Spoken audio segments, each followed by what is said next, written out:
Hey there, welcome back to Sleepbound, where I'm here to read you softly into slumber.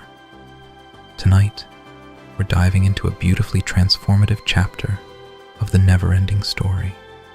Bastian has just emerged from a dreamlike forest, only to find himself in a vibrant, shifting desert, a journey from one breathtaking world to another.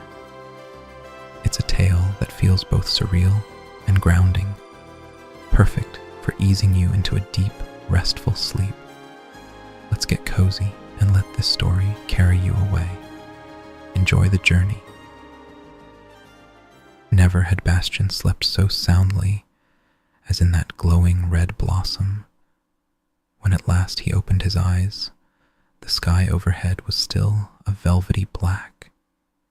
He stretched and was happy to feel miraculous strength in his limbs. Once again, there had been a change in him. His wish to be strong had come true. When he stood up and looked out over the edge of the great blossom, Perilin seemed to have stopped growing. The night forest looked pretty much the same as when he had last seen it. He didn't know that this too was connected with the fulfillment of his wish, and that his memory of his weakness and clumsiness had been blotted out at the same time. He was handsome and strong, but somehow that wasn't enough for him. He also felt the need to be tough and inured to hardship like Atreyu. But how was he to come by that quality in this luminous garden where all manner of fruit was to be had for the picking? The first pearly streaks of dawn appeared over the eastern horizon, and with the rising of the light, the phosphorescence of the night plants paled. "High time," said Bastian aloud. "I thought the day would never come." He sat down on the floor of the blossom and wondered what he should do. Climb down again and keep going. Of course, since he was Lord of Perilin, no one could stop him from wandering around in it for days, if not for months or years. This jungle was so enormous, he would never find his way out of it. But beautiful as he found the night plants, he didn't think this prospect would suit him in the long run. Exploring a desert, that would be something else again. The biggest desert in Fantastica. Yes, that would be something to be proud of. In that same moment, a violent tremor shook the giant tree. The trunk bent, and a crackling, groaning sound could be heard. Bastian had to hold tight to keep from rolling out of his blossom, the stem of which tilted more and more, until at last it lay flat. The sun, which had risen in the meantime, disclosed a vision of devastation.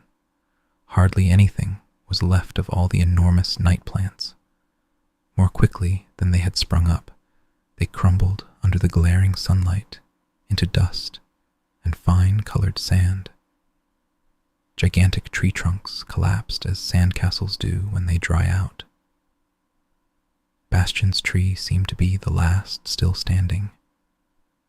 But when he tried to steady himself by grasping at the petals of his flower, they crumbled in his hands and blew away like a cloud of dust. Now that there was nothing to obstruct the view, he saw how terrifyingly high up he was. He knew he would have to climb down as fast as possible, for the tree was likely to collapse at any moment. Cautiously, he climbed out of the blossom and straddled the stem, which was now bent like a fishing pole. No sooner had he left the blossom than it broke off behind him and crumbled into dust and falling. Ever so gingerly, Bastian proceeded downward. Many a man would have panicked on seeing the ground so very far below, but Bastian was free from dizziness, and his nerves were steel. Knowing that any abrupt movement might reduce the whole tree to dust, he crept along the bough and finally reached the place where the trunk became vertical. Hugging it, he let himself slide inch by inch. Several times, great clouds of colored dust fell on him from above.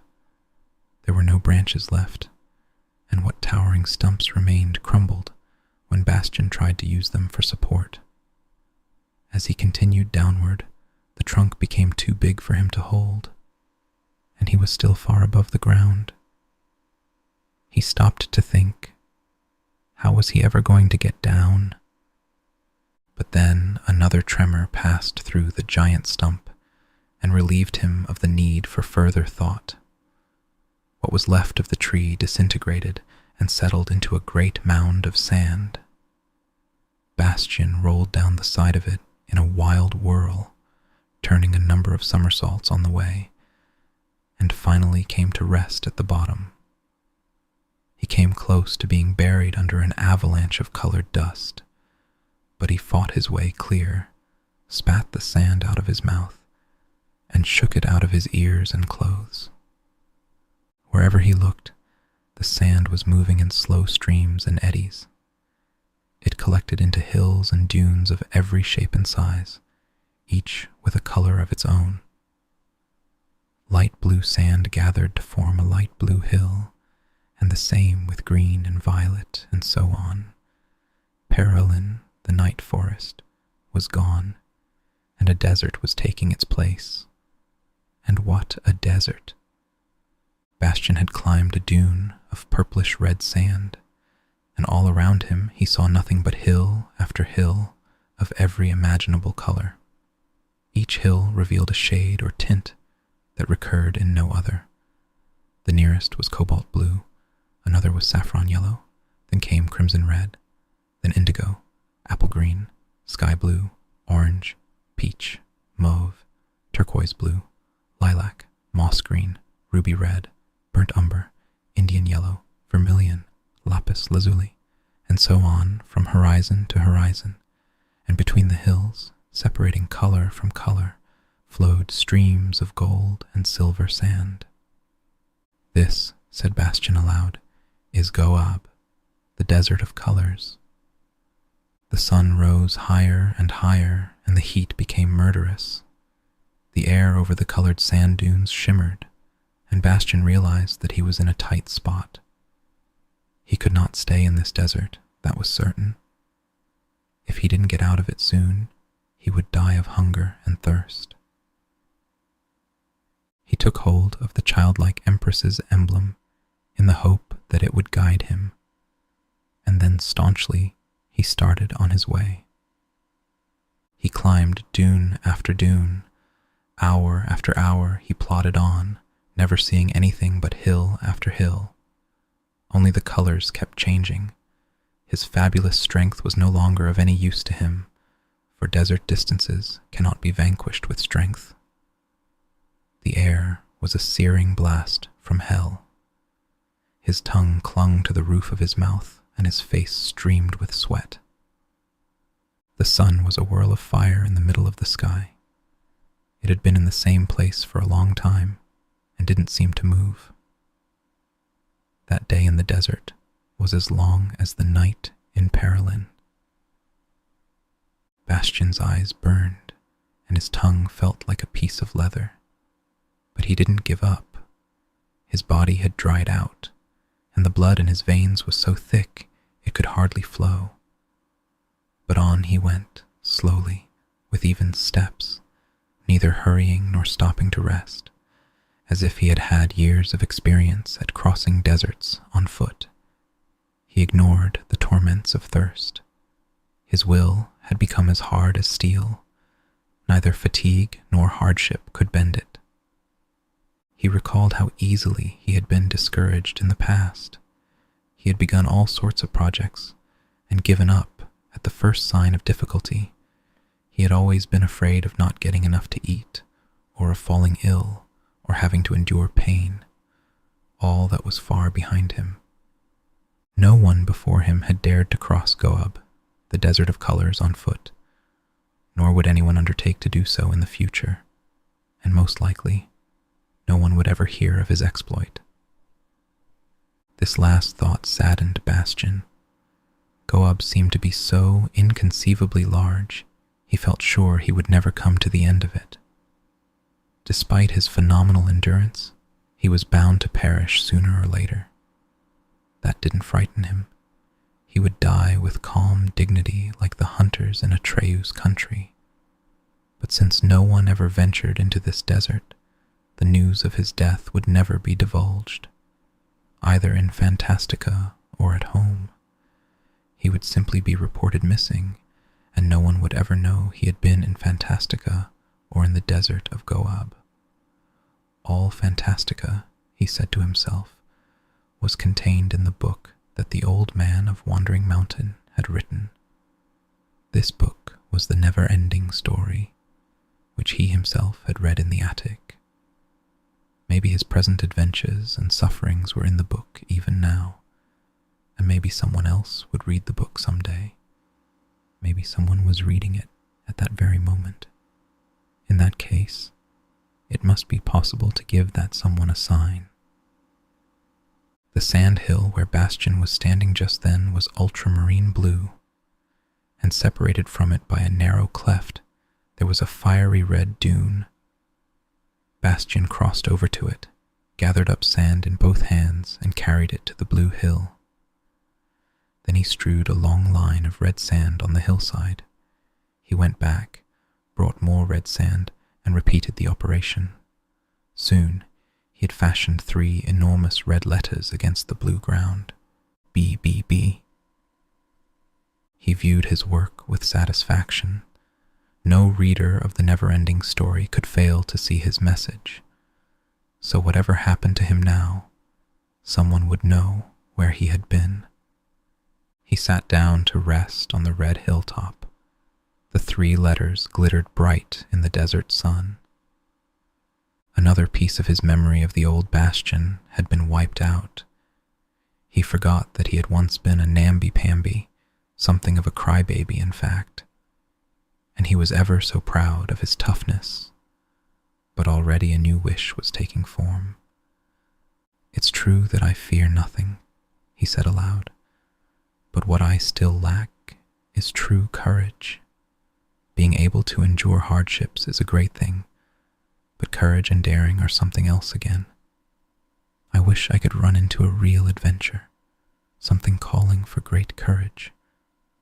How grand it would be to meet some dangerous creature, maybe not as hideous as Igramil, but much more dangerous. A beautiful, but very, very dangerous creature. The most dangerous creature in all Fantastica. I'd step right up to it, and..." Bastian said no more, for in that same moment he heard a roaring and rumbling so deep that the ground trembled beneath his feet. Bastian turned around. Far in the distance he saw something that looked like a ball of fire. Moving with incredible speed, it described a wide arc around the spot where Bastian was sitting, then came straight toward him. In the shimmering desert air, which made the outline of things waver like flames, the creature looked like a dancing fire demon. Bastian was stricken with terror. Before he knew it, he had run down into the cleft between the red dune and the blue dune. But no sooner had he got there than he felt ashamed and overcame his fear. He took hold of Auryn and felt all the courage he had wished for streaming into his heart. Then again, he heard the deep roar that made the ground tremble, but this time it was near him. He looked up. A huge lion was standing on the fiery red dune. The sun was directly behind him and made his great mane look like a wreath of fire. This lion was not a tawny color like other lions, but as fiery red as the dune on which he was standing. The beast did not seem to have noticed the boy, so much smaller than himself, who was standing in the cleft between the 2 dunes, but seemed to be looking at the red letters on the opposite hill. The great rumbling voice said, "Who did this?" "I did," said Bastian. "What is it?" "It's my initials," said Bastian. "My name is Bastian Balthazar Bux." Then, for the first time, the lion turned toward Bastian, who for a moment expected to be burned to a crisp by by the flames that seemed to surround the lion. But his fear soon passed, and he returned the lion's gaze. "I," said the huge beast, "am Grogriman, Lord of the Desert of Colors. I am also known as the Many-Colored Death." Bastian felt the deadly power that flowed from the lion's eyes, but he did not avert his own. When they had measured their strength for some time, the lion looked down. With slow, majestic movements, he descended from the dune. When he stepped onto the ultramarine sand, he too changed color. His coat and mane became blue. For a moment the huge beast stood facing Bastian, who had to look up at him as a mouse might look up at a cat. Then suddenly Grogriman lay down and touched his head to the ground. "Master," he said, "I am your servant. I await your commands." "I'd like to get out of this desert," said Bastian. "Can you manage that?" Grogriman shook his mane. "No, master, that I cannot do." "Why not?" "Because I carry the desert with me." Not knowing what to make of this, Bastian asked, "Isn't there somebody who can get me out of here?" "How could that be, master?" said Grogriman. "Where I am, no other living creature can exist. My presence alone would suffice to reduce everybody, even the most powerful of creatures, into ashes for thousands of miles around. That's why I'm called the Many-Colored Death and Lord of the Desert of Colors." "That's not so," said Bastian. "Everybody doesn't get burned up in your desert. Look at me." "Because you are bearing the gem, master. Auryn protects you, even from me, the deadliest creature in Fantastica." "You mean that if I didn't have the gem, I'd be reduced to ashes?" "That's how it is, master. That's what would happen, though personally I'd regret it, because you're the first and only being who has ever spoken to me." Bastian touched the amulet. "Thank you, Moonchild," he said under his breath. Grogriman stood up to his full height and looked down at Bastian. "I believe, master, that we have things to discuss. Perhaps I can acquaint you with certain secrets, and perhaps you can clear up the riddle of my existence for me." Bastian nodded. "But first," he said, "could you possibly get me something to drink? I'm very thirsty." "Your servant hears and obeys," said Grogriman. "Will you deign to sit on my back? I shall carry you to my palace, where you will find everything you need." Bastian climbed up on the lion's back and clutched the flaming mane in both hands. Grogriman looked back at his passenger. "Hold on tight, master. I'm a swift runner. And one more thing. As long as you are in my domain, and especially when you are with me, promise me that you will never, for any reason, lay down the amulet that protects you." "I promise," said Bastian. The lion started off, at first at a slow, dignified gait, then faster and faster. To Bastian's amazement, the lion's coat and mane changed color with every new sandhill, but soon Grogriman was making great leaps from hilltop to hilltop, and his coat changed color faster and faster. Bastian's eyes swam, and he saw all the colors at once, as in a rainbow. The hot wind whistled around Bastian's ears and tugged at his mantle, which fluttered behind him. He felt the movements of the lion's muscles, and breathed the wild, heady smell of the shaggy mane. The triumphant shout that escaped him resembled the cry of a bird of prey, and Grogriman answered with a roar that made the desert tremble. For the moment, these two different creatures were one. Bastian's heart and mind were in the clouds. He didn't come to himself until he heard Grogriman saying, "We have arrived, master. Will you deign to alight?" Bastian jumped down from the lion's back and landed on the sandy ground. Before him he saw a cleft mountain of black rock. Or was it a ruined building? He didn't know, for the stones which made up the door frames, walls, columns, and terraces of the building, as well as those that were lying about half buried in colored sand, were deeply creviced and smooth, as though the sandstorms of time had smoothed away all sharp edges and roughness. "This, master, is my palace and my tomb," Bastian heard the lion's voice saying. "You are Grogrimm's first and only guest. Enter and make yourself at home."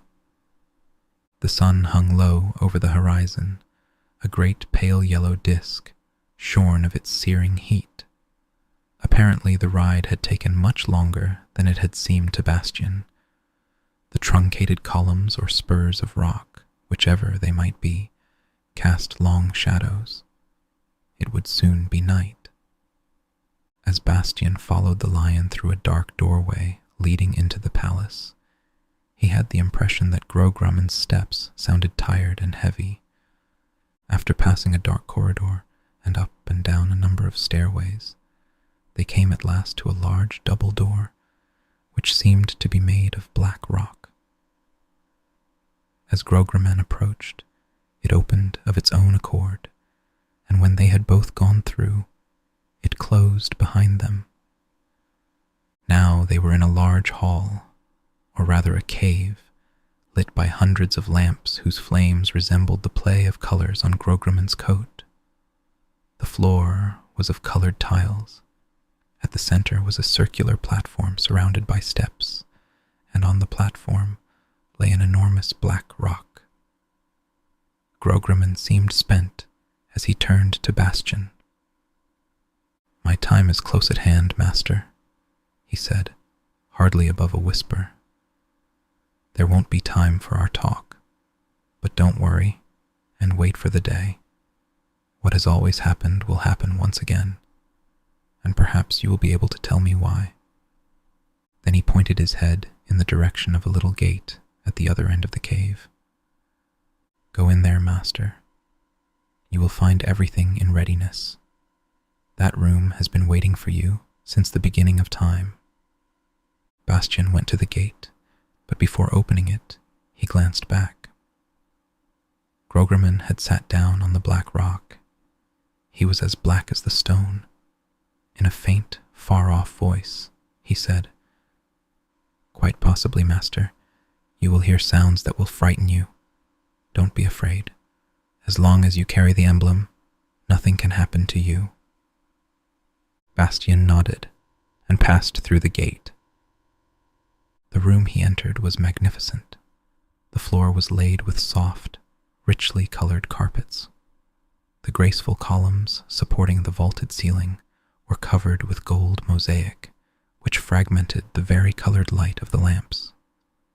In one corner, Bastian saw a broad divan covered with soft rugs and cushions of all kinds, surmounted by a canopy of azure blue silk. In the opposite corner, the stone floor had been hollowed to form a pool, filled with golden liquid. On a low table stood bowls and dishes of food, a carafe full of some ruby-red drink, and a golden cup. Bastian squatted down at the table and fell to. The drink had a tart, wild taste, and was wonderfully thirst-quenching. The dishes were unknown to Bastian. Some looked like cakes or nuts, others like squash or melons, but the taste was entirely different. Sharp and spicy, everything was delicious, and Bastian ate his fill. Then he took his clothes off, but not the amulet, and stepped into the pool. For a while he splashed about, washed himself, dived under, and came up puffing like a walrus. Then he discovered some strange-looking bottles at the edge of the pool. Thinking they must be bath oils, he poured a little of each into the water. Green, red, and yellow flames darted hissing over the surface, and a little smoke went up. It smelled of resin and bitter herbs, and then the flames died. After a while, Bastian got out of the water, dried himself with the soft towels that lay ready, and put his clothes on. Suddenly he noticed that the lamps were not burning as brightly as before, and then he heard a sound that sent the cold shivers down his spine, a cracking and grinding, as though a rock were bursting under the pressure of expanding ice. Bastian's heart pounded. He remembered that Grograman had told him not to be afraid. The sound softened to a moan and soon stopped. It was not repeated, but the stillness was almost more terrible. Determined to find out what had happened, Bastian opened the door of the bedchamber. At first he saw no change in the great hall, except that the lamplight now seemed somber and was pulsating like a faltering heartbeat. The lion was still sitting in the same attitude on the black rock. He seemed to be looking at Bastian. "Grograman," Bastian cried. "What's going on? What was that sound? Was it you?" The lion made no answer and didn't move, but when Bastian approached him, the lion followed him with his eyes. Hesitantly, Bastian stretched out his hand to stroke the lion's mane, but the moment he touched it, he recoiled in horror. It was hard and ice-cold, like the black rock, and Grograman's face and paws felt the same way. Bastian didn't know what to do. He saw that the black stone doors were slowly opening. He left the hall, but it wasn't until he had passed through the long dark corridor and was on his way up the stairs that he started wondering what he would do when he was outside. In this desert, there couldn't be anyone capable of saving Grograman. But it wasn't a desert anymore. Whichever way Bastian looked, he saw glittering dots. Millions of tiny plants were sprouting from the grains of sand, which had become seeds again. Perilin the night forest was growing once more. Bastian sensed that Grograman's rigidity was somehow connected with this transformation. He went back to the cave. The light in the lamps was barely flickering. He went over to the lion, threw his arms around the huge neck, and pressed his face to the beast's face. The lion's eyes were black and as dead as the rock. Grograman had turned to stone. The lights flared for an instant and went out, leaving the cave in total darkness. Bastian wept bitterly. The stone lion was wet with his tears. In the end, the boy curled up between the great paws and fell asleep.